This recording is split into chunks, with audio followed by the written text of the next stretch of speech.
It didn't happen because I did something terrible.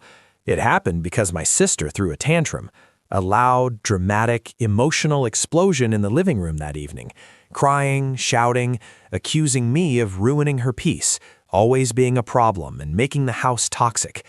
I stood there confused. I hadn't argued with her. I hadn't touched her things. I hadn't even spoken to her that day. But she was angry about something else in her life, and I became the easiest target. My parents didn't ask questions. They didn't investigate. They didn't try to understand. They just reacted to the noise. My dad turned to me and said, "If you can't live peacefully here, maybe you shouldn't live here at all." I looked at him. What did I do? He waved his hand dismissively. "You always create tension. Your sister is crying. That's enough. That's enough." No proof, no discussion, no fairness.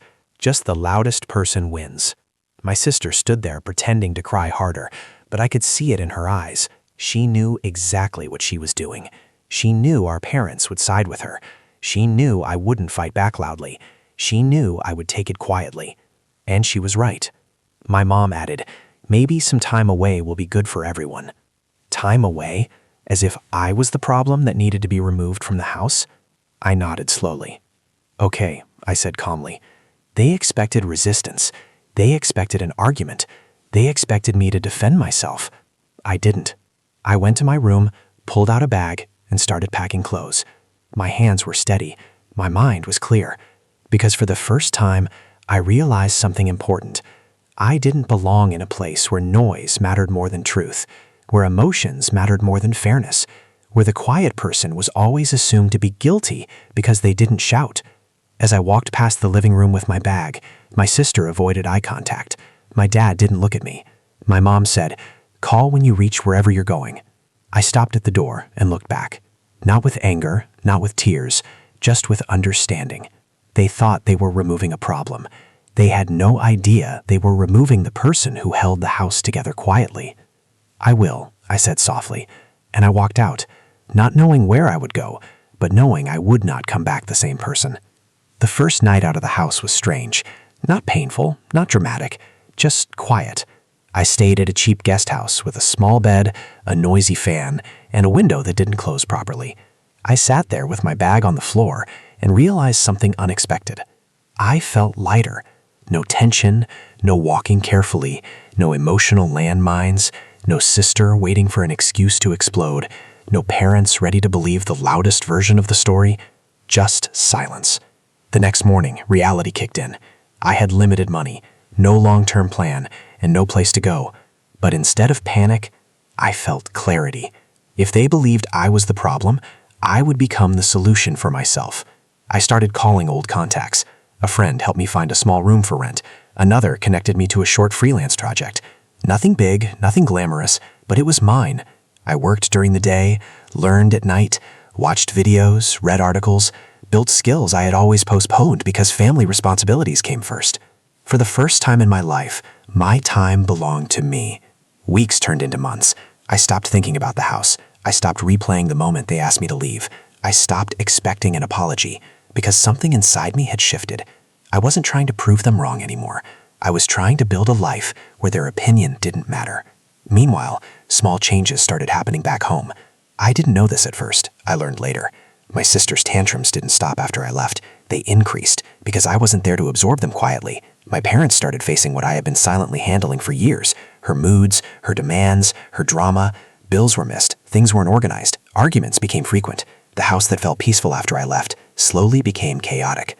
But I wasn't there to see it. I was busy building. 6 months later, I had stable work. 1 year later, I had savings. I had confidence I had never felt before. I spoke differently, walked differently, thought differently. I wasn't the same person who walked out with a bag. Then one evening, my phone rang. It was my mom. Her voice sounded tired. "How are you?" she asked. "I'm good," I said calmly. There was a pause. "We miss you." I didn't react emotionally. "I'm doing fine here." She sighed. "Your sister's been very difficult lately." I stayed silent for the first time. She didn't blame me for it. She didn't say I caused tension. She just said, "It's been hard without you." That sentence hit quietly. Hard without you. I remembered the night I left, the way they believed removing me would solve everything. "I hope things get better," I said politely. She hesitated. "You can come back if you want." Not because they understood, because they were overwhelmed. And I realized something important. They didn't want me back because they valued me. They wanted me back because they needed me. And that was no longer enough. "I'm okay where I am," I said gently. Another long silence. "Okay," she replied softly. When the call ended, I didn't feel angry. I didn't feel vindicated. I felt free, because for the first time, I understood my worth wasn't tied to how much I tolerated. It was tied to how much I respected myself. A few weeks later, my dad called. He didn't ask how I was. He said, "Come home. We need to talk." His tone was different, not authoritative, not dismissive. Careful. I went.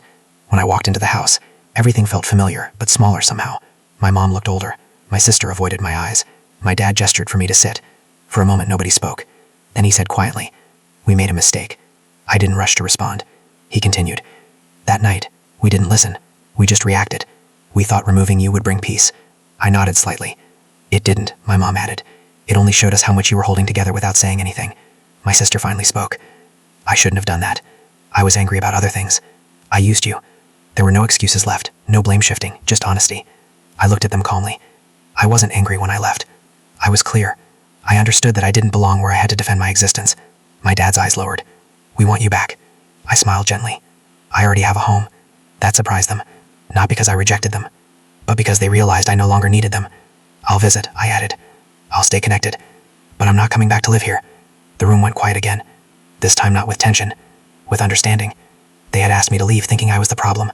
Now they understood I had been the quiet balance.